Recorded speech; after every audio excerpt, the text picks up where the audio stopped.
Buddy. Oh, we got some things to discuss today.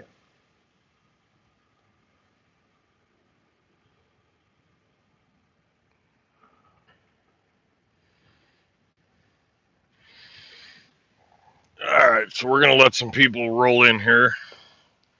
It's Friday night, so hopefully we'll have a decent crowd.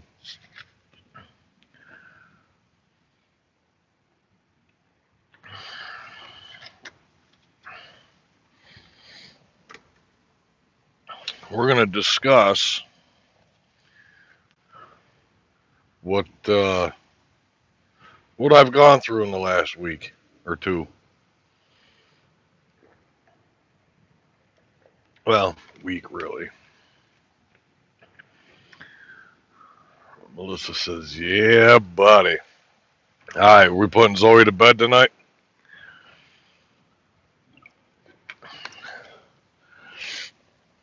Let's do this. Alfred Sanchez says, "Hi, congrats." Thanks, man. Appreciate it. So it's been interesting.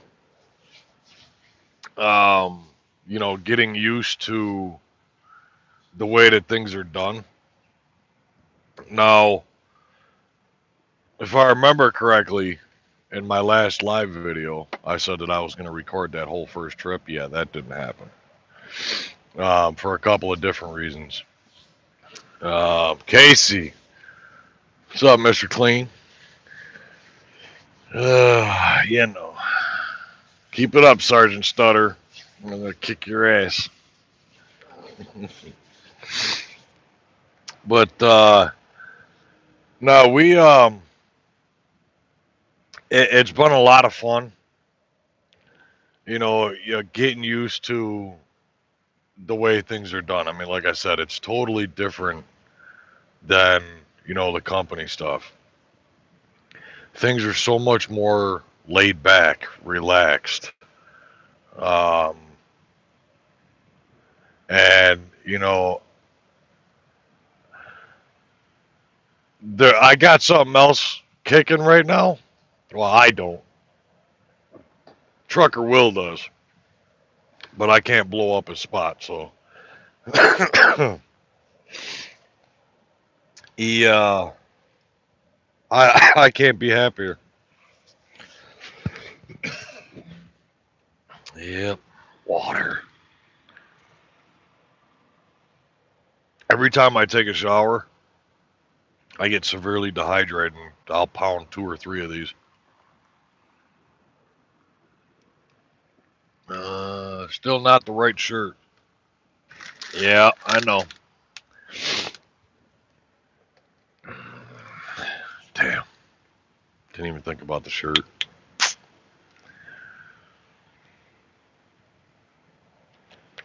But you wouldn't be able to see it anyways. I mean, I'd have to put the camera down. My face would be up here, and don't worry. I'm gonna get back into recording videos and stuff like that, so it'll be in there. Trust me. But right now, I mean, I don't have the truck running, so you guys don't hear that noise. But I mean, it's 76 degrees out right now, so I wore something kind of light. So, but one thing I will say, I have yet to see an MGR truck out here on the road. I mean, it's not a mega carrier. It's not like Crete or Prime or CR England or where you see them all over the road. And I was just sitting there thinking, I haven't seen another one of our trucks out on the road. There's only maybe, I believe, somewhere little less than 200 trucks of ours. And for the first time, I've actually got one parked right across from me. So, Alfred says, I like the lights. Yeah, we changed the color up a little bit. I think I like that color better with the white truck. Oh, Brandon, what's up, buddy? couple MGR down here in the south. Yeah, this is the first time I've seen another one on the road. But that guy there, he's a company driver. He's got MGR plastered all over that truck. But I got to tell you guys, man, I couldn't be happier. Just the freedom in itself and the way that, working off the load boards and stuff, I love it. There's no headaches, there's no drama, there's no nothing. And I mean, these companies, they make that job so much harder than what it needs to be. They really do. And this was probably the best move I've ever made in my life. Was going from company to owner operator. And I mean, I'm going to be honest with you. I was nervous. I really was.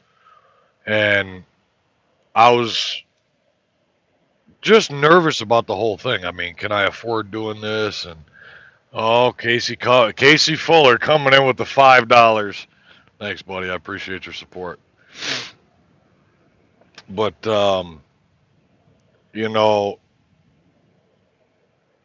by far the best move I've ever made. And for the first week, I mean, I'm not going to lie. I enjoy the fact that I can blow past all these other trucks. And, I was kind of taking advantage of it.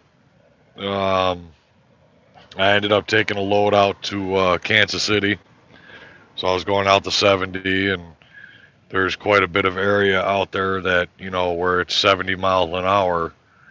And so I'd go up to like 75, where the cops aren't going to bother me. But I mean, it was straight, flat, and it was like going by these other trucks. And yeah, man, I love it. Shoots glance at April. Stephen Welch, what's up, buddy? Would driving company for a couple years be good than owner op after that? Steven, yeah, I would say definitely go company for at least a year to a year and a half. Get to learn the business. I would say at least a year as a company driver. Owner operator, it's a lot more responsibility, and this is what I think most people are going to struggle with, is the financial part of it. Now, you're going to have a lot more expenses. Okay, as a company driver, you don't pay for anything. You don't pay for the truck. You don't have insurance. You're not paying for, the road tax. You don't have a truck payment. There's so many different expenses that an owner operator has, where when you hear, like I did a TikTok video when I fueled up. Now, currently, I'm still using MGR's fuel card because I've got to order one up. I just haven't decided who I'm going to go with to get a fuel card from. So, MGR gave me a fuel card to use. Now, they tell us to fuel up at Love's, TA, or Petro. I can't stand TA or Petro, and you guys know how I feel about Love's. So, here I am. Now, my first fill up cost me $495. So when you sit here and think in your head all of these expenses, I mean, my truck payment alone in 1 week is probably more than most people's mortgage. So, you got the truck payment, the insurance, and all these other expenses, and it scares a lot of people off. However, if you understood what's called the spot market, and what we get paid to haul that freight versus customer freight, um, it's a big difference. So all of your expenses, it's really not that big of a hit compared to what you're getting paid. So I suggest learning the business. I plan on getting more in depth in some of these videos. I'm not sure if I do it on a live feed or if I'm going to actually record them. I may end up recording them, but I will get more in depth as to if you're going to get into the trucking industry, that these are the steps that you're going to want to take. Now, the other thought that you need to have there, Steve, is whether or not that this is something that you want to do as um, on a temporary basis or on a permanent basis. If you're only going to do this for a couple of years and then you got something else, planned out, then just stick with, company driving until you get where you need to be.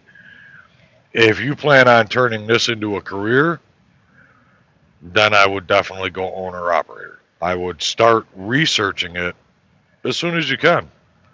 I mean, if that's a goal of yours, to become an owner operator, yes, definitely go company. And I mean, pick one. I mean, they're all you're not you're gonna get screwed at a company no matter how you look at it. One way or another, Crete's gonna screw you over. Swift will screw you over. Prime's gonna get you, and it's not so much that they're screwing you over. It's just you're running company freight. And when you learn the difference between company freight and the spot market freight, it's a whole different ballgame. Let's see. April says she feels so unloved. Wait a minute. Where'd all this come from? I did not get it till I just looked. I will send it to him. Send me what?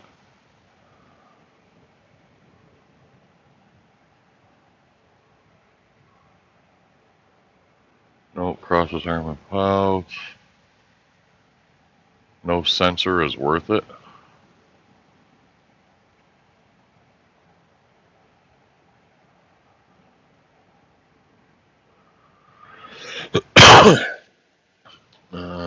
Yeah, it's if you're gonna do this, permanently, which is something that I needed to decide on as well. Now, I'm gonna say this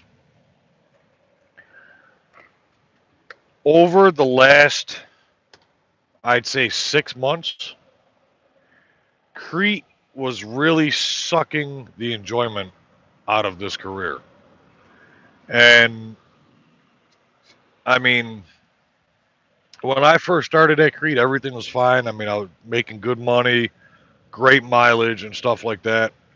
And you can ask anybody, Trucker Will, my buddy Justin, Nip. I mean, everybody was talking to me about, moving on. In fact, Will's favorite phrase for me was that I was too big of a fish in too small of a pond.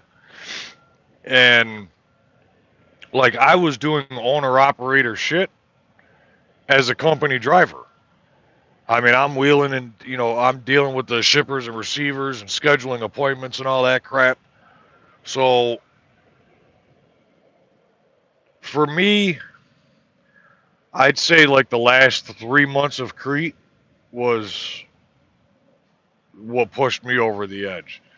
Now, again, 6 months ago, if you would have said anything to me about becoming an owner operator, I would have laughed at you. That it wasn't even an option. I wasn't even thinking about it. I've never looked into it. I didn't want no part of it. I didn't want the responsibility of being an owner operator. And then I don't know, like I said, I mean, Crete was really sucking the enjoyment right out of it. And it was getting worse and worse as time went on, with their restrictions, the way that they do things. And now, don't get me wrong. I mean, there are, like Will, Trucker Will and I, we talk every day. And the things that were pissing me off over at Crete, he deals with pretty much the same stuff over there at Prime, but it doesn't bother him. Where with me, and I mean, I'll be honest with you guys, the biggest part with Crete was not only the lack of mileage that I was getting and all the sitting around that I was doing, that's just a whole nother story, but with me, it was more the truck. Being governed at 65, they tell us where to get fuel, when to get fuel, and how much fuel to put in. They tell you what routes they want you to take. And now that they were making that mandatory, that was ridiculous. All the beeping in the truck. If I get within 250 feet, these were the big ones right here. If I get within 250 feet of the vehicle in front of me, the thing's screaming at me. At least once a day, I would get a collision warning on my truck. Where at one point, I don't remember exactly what city I was in, but I remember I was in the middle of a major city. And we weren't going that fast, maybe 30 miles an hour. And all of a sudden, the anti-collision came on, and it set my freaking brakes, my air brakes. And I quick jumped on it, released them, and made sure that I was able to continue moving. But had there been another truck behind me, or anybody behind me, they would have went right through the back of the trailer. So, but I would get that anti-collision warning all the time. And it's like instant panic mode because you're sitting there driving, this red thing comes up on the dash, it says anti-collision, and you're supposed to be able to override it by hitting the gas pedal. If you don't override it and it continues to see whatever it is that it saw, which 99.9% of the time the truck's just afraid of its own shadow, if it continues to see it, it will set your brakes. The things like that were mind-boggling to me. I couldn't stand it. And I had a conversation with the CEO about it. And his response was, you want us to take safety features out of the truck when we're actually putting in more. And so now they were talking about putting in the automatic center steering. So we've had this conversation before, but for those of you that weren't here for it, you're driving down the road, the truck is automatically going to steer itself center in the lane. So if you start to veer off in one direction, it's automatically going to bring you back over to the center lane. We've already discussed, in another video on how dangerous that's going to be.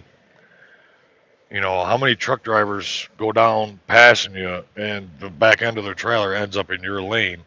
You veer to the right and this thing's automatically going to center you back to the lane.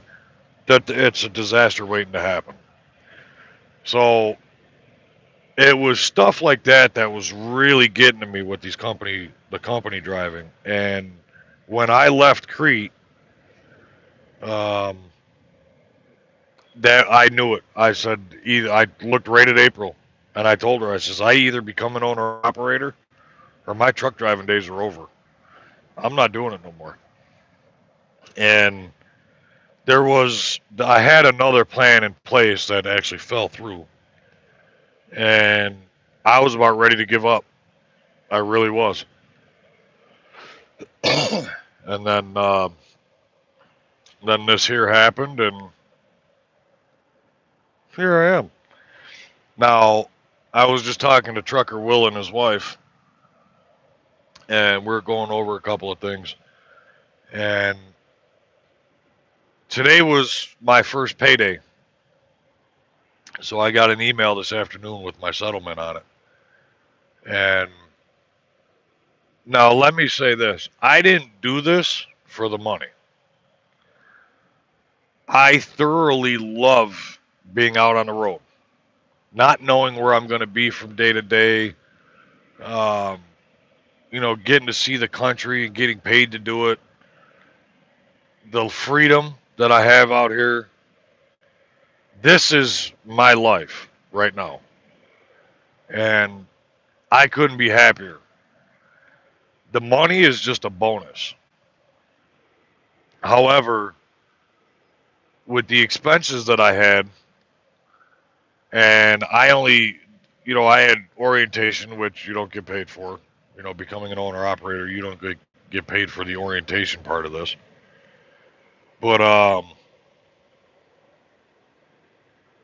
I did one load for that payroll, and it was a load that went from Chicago, Illinois to Taylor, Pennsylvania. I was not expecting the paycheck that I got. With all of the expenses that I had to pay for, the upfront costs and truck payment, I had a drug test that I had to do that I had to pay for. Everything that I had to pay for came out, and it's not like they did any favors for me or pushed any loads or any of that crap. This was literally everything came out, and this is what's left. And like I said, I did one load, 700 miles.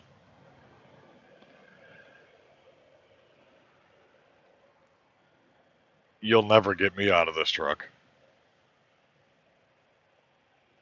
Nope. I am definitely a owner operator at heart.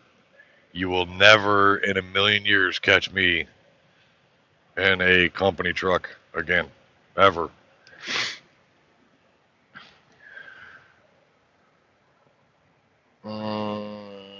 Cool lights, she says. Yeah, I like the purple lights better than the red. Yeah, I know. Yeah, nice and calm color. Yeah, I like that. That's a good explanation for that. Nice, cool, calm lighting. I like that.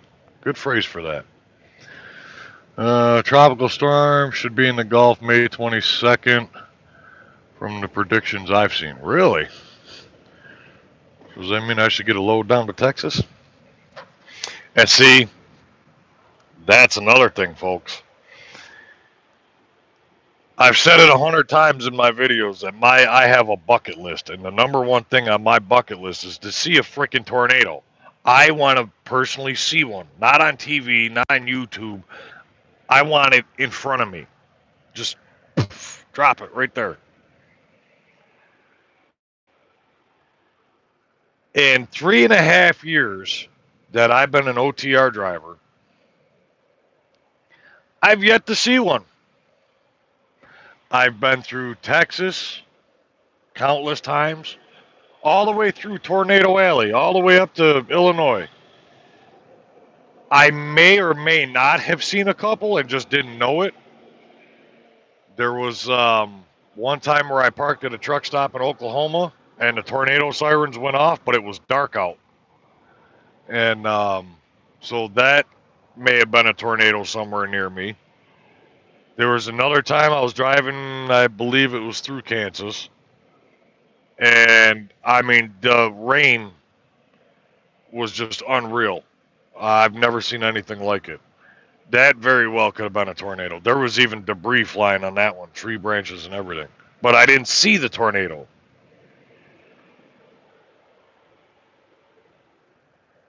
That could happen this year, folks. I book my own loads, don't forget. So if I know that there's like a hurricane coming or something like that, I don't know about the hurricanes. Them hurricanes get nasty. But if I see a hurricane coming, okay, we're going to take a trip down to Florida or take a trip to Texas. Go hang out in the hurricane. Yeah, buddy. I'm all over that. Yes, sirree.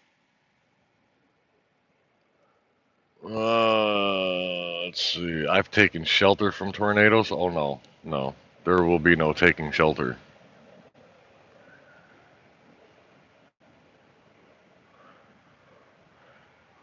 That's been my dream forever. Yeah. Same here. Brandon wants me to say the digits. You're probably talking about my settlement, which no, I'm not doing. You guys know better than that. I don't do that. Andre says, "Al, you are brave. I had nightmares about them." Oh yeah, I know. I want to be like within I'd say within a mile and a half, 2 miles of at least an F3 tornado. Yeah. A few miles south of a tornado to hit Nashville. Yeah, I remember that. That was last year, I think. Get Storm Chaser on your truck. Yeah, no shit. Louisiana is the target for tropical storms, and I stayed in the hallway from Cat 5. Wow. Cat 5? Yeah, I'm all set. I don't want to damage my truck. I mean, I think a Cat 3 would be all right. Park at a truck stop, sit through a Cat 3. I'd be all right with that. That would definitely make me happy. Now, as far as like, Mother Nature and stuff like that, hurricane, yep, I'm all over it. Tornadoes, yep, all over it. Earthquake, I've been through. It was just a small one. It's nothing. In fact, I was sitting at a red light and the truck started shaking real bad, and I thought something was wrong with the truck. But I mean, it only lasted a few minutes and then it was done. I don't even think that there was any damage from it. But that was actually right up there in New York. So now I've been to California countless times, and I'm waiting. I'm sure one day I'm going to get out there and think that the world's just going to rock. I just hope that's not the time that California falls off the earth. Center block houses moved off the foundations. Wow. Yeah, like I said, I don't want any damage, and I don't even want to see people die. I mean, I don't want to see a tornado hit a house. I don't know the right word for it. I'm not sick in the head, I guess. I just, tornado crossing a nice cornfield or something. I mean, there's so many cornfields in this country, we can lose one or two. And it's just a path of it, not a big deal. A couple hours less work for the farmer to do. But I mean, just to see a tornado, oh, yeah. That would be the only thing that would ever change my career.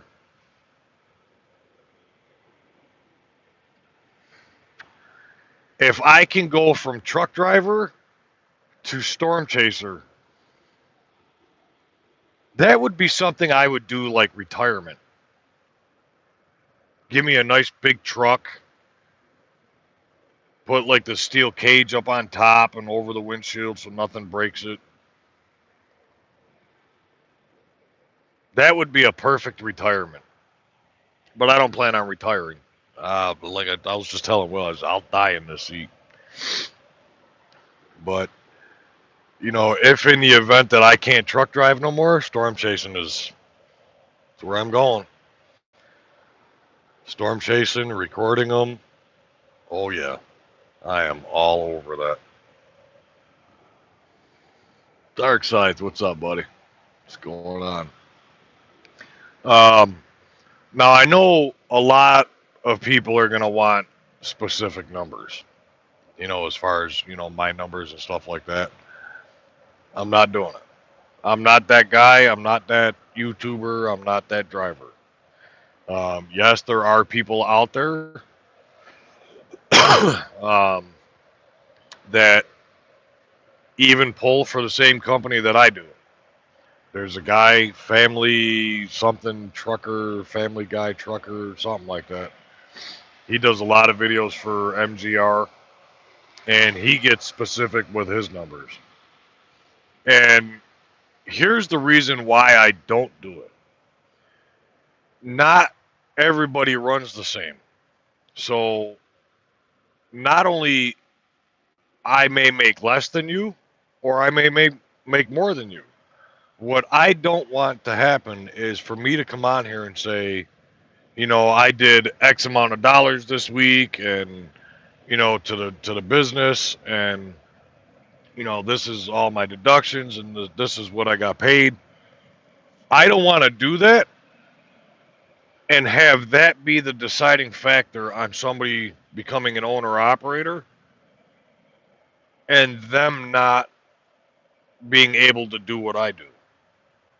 Now, it's going to be different because, um, the loads that we book. I may book a load, say, I don't know, a $3,000 load. You may book a load for $1,500. Well, you just got paid half of what I did. So there's so many different variables that change one's settlement that me putting my numbers out here, there's no point in that. Can you make money as an owner operator? Yes, by far. You will make way more money than what you do as a company driver.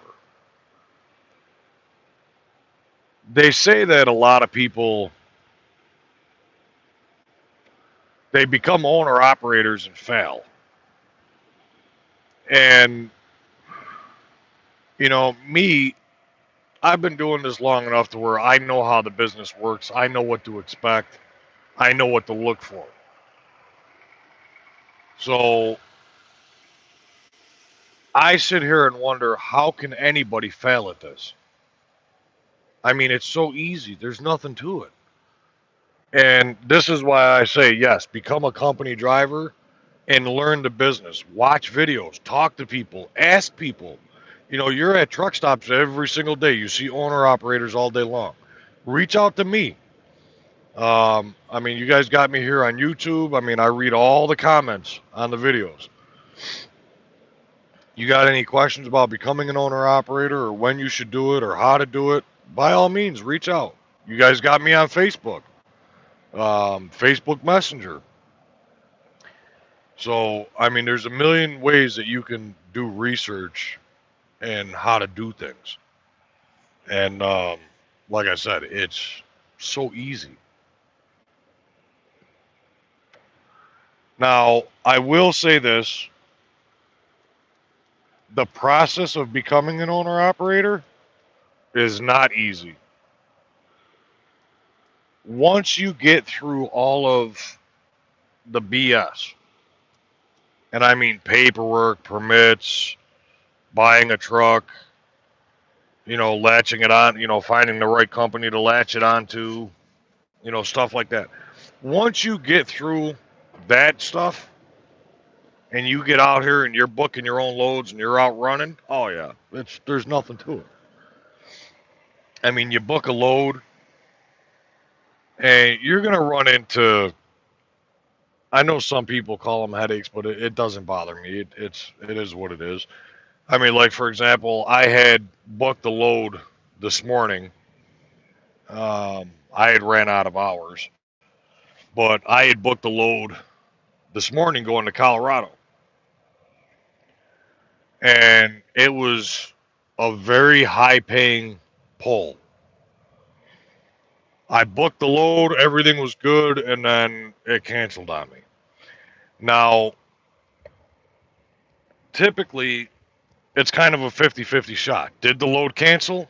Probably not. There is a possibility, so we'll say 50-50. But chances are somebody came in cheaper. There was another load that I was looking at, and I missed out on it by $50. I put a bid on it, and somebody ended up taking it for $50 less than what I came in at. So that's fine. But it all worked out because my next load pays even more. So it, and like what I've said before, as far as being laid back and relaxed and stuff like that. Like I delivered my load this morning, and it was only a 500-mile run, a little over maybe 500 miles, something like that. And so I ran all night last night and delivered it this morning. And so I shut down afterwards, and I booked my next load, but my next load doesn't pick up till 5 o'clock tomorrow afternoon. which to me works for me. I'm in no rush. It's not like, when you're getting paid by the mile, you want to run, run, run, run, run. You want to get as many miles as you can. As an owner operator, if like this morning when I shut down, I was tired. I'm exhausted. I wanted to take a shower. So I stopped, took a shower, got some food, came back out, took a couple-hour nap, and I'm going to unwind a little bit. And then I'll go and pick up. I'm just outside of Indianapolis. I got to go to downtown Indianapolis to pick up my